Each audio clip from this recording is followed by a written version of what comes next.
السلام عليكم يا حماتي. السلام ورحمة الله وبركاته. عاملة ايه؟ الحمد لله. كنت فين يا اختي كل ده؟ والله يا حماتي انا كنت وايه اللي معاكي ده؟ انا احكي لك اهو. كنت قاعده على النت الصبح، لقيت واحد عامل عروض، رحت جبت لي غيارين. غيارين؟ ايوه. هو انت ما بتبطليش يا بنت مجايب؟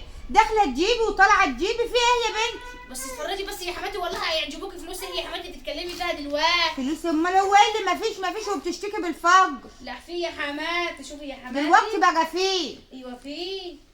ربنا يخلي لي ابنك يا اختي وده هيخش فين ولا فين ده؟ انت ما خدتيش بالك ولا ايه؟ صدقني يا حماتي نسيت، ما انا قلت للراجل للفجر قال لي خديهم بس قسيهم في البيت. ما هو من خدتك يا مايله، هتلاقي فلوسك ياما. يعني مش هيدخلوني يا حماتي؟ ده في دخلوكي؟ أستيكيت أهو. دخلك فين ده؟ ما في انت استيكيت مش أهو. شايفه نفسك ولا ايه؟ في استيكيت اهو يا حماتي.